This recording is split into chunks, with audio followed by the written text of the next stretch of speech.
Hello, I'm Mary V. Today let's talk about vibrato.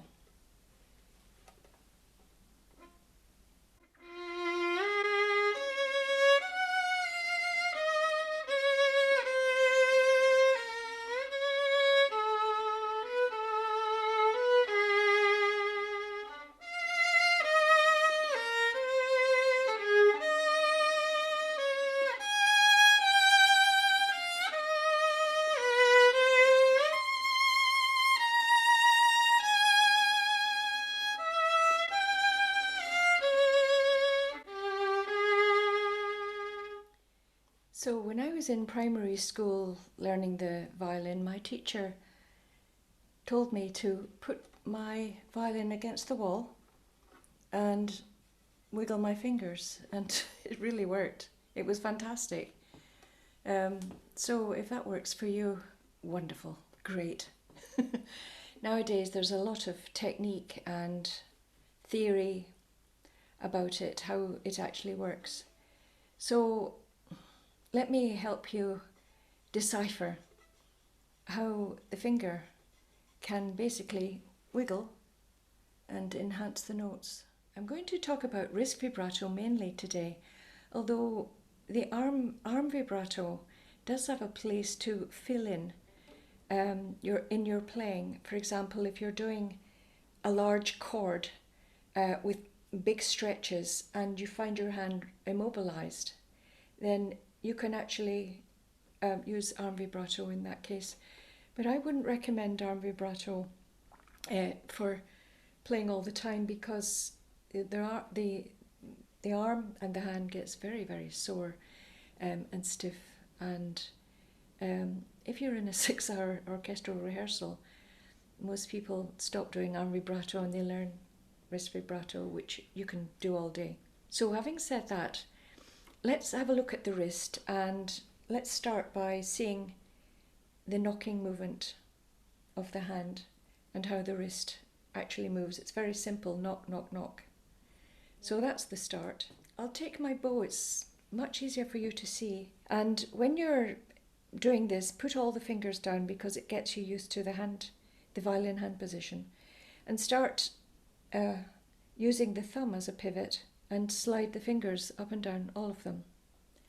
And that's really teaching your hand how to move in the right direction. So if I take my violin and do the same movement, which is put my thumb on one side and my fingers on the other, obviously, then the fingers are going to do vibrato in the direction of the strings.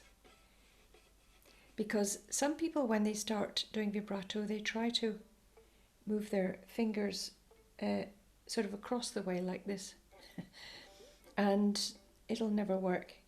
So what you're doing with this little movement is teaching the hand to move in the correct direction. Okay, hopefully you can see that. So that's the movement of the hand and the wrist.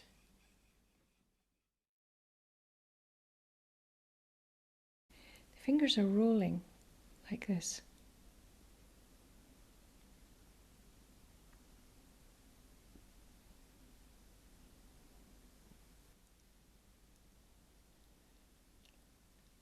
When I looked at this angle, it's a very peculiar angle, isn't it? It's kind of, it's not straight on, side to side. It's actually at an angle. And you can see that from the angle, the dents in my fingers. So that gets the hand used to what's going to happen, and also gets the fingers used to a preparatory waggling. So what I want you to do is take one finger, usually the second, and imagine there's something sticky on it, and do the same movement like this, and allow the finger to roll towards the fingernail. So let's combine those movements. Let's do a little slide and then a little roll. Slide, roll. These are tiny, slow movements to get your fingers, your hand and your wrist and your thumb used to what's going to become almost second nature. So there's the movement. And let's try with the third finger. It's easier if you place the fingers separately. I'm not pressing on the string fully down. I'm not pressing fully down on the string. And that's actually vibrato. Now if the thumb gets tight, just tap it on the side and it'll keep it loose, and keep checking that, because slide, a small slide, smaller and smaller, then something sticky, and see if you can keep the wrist and the hand movement going and simply allow the finger to roll. Now when it comes to the fourth finger usually feels very weak, and it is weak because it shares a tendon with the third finger. So you can test that yourself by trying to put all the fingers down on the string and then raise your third finger, and you can feel that the finger, the third and fourth finger are attached. Okay, but this is an advantage here, because if you place your third finger very close to the fourth and supports the fourth with its strength, then you can get the feeling of vibrato. You can start to understand the feeling of vibrato, and a nice vibrato, on the fourth finger.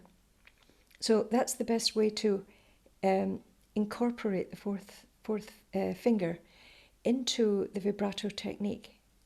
So slide, small, sticky, roll. A sticky roll. You didn't go slowly. Be patient, because you didn't learn to read in one day after watching a couple of YouTube videos, right? So it's best to introduce and allow your brain to process what's happening to create muscle memory. And that's what vibrato ultimately is. It's something that becomes muscle memory if you give your brain time to process it and start to build up the memories and the associations. So, in other words, sometimes it's very good to shut your eyes, to feel what's happening, not just look. Sometimes really concentrate on the feeling, especially with the fourth finger, because the fourth finger often feels very weak when you're playing. And if you have memories and feelings of it feeling strong, later on that comes in very useful. You can add and tweak that and develop some very good techniques for your fourth finger. Anyway, I think that's enough for now. So good luck with that. No matter what technique you use, it's quite good to have, to be able to break it down and then build it up. So next time we'll talk again about vibrato. Bye for now.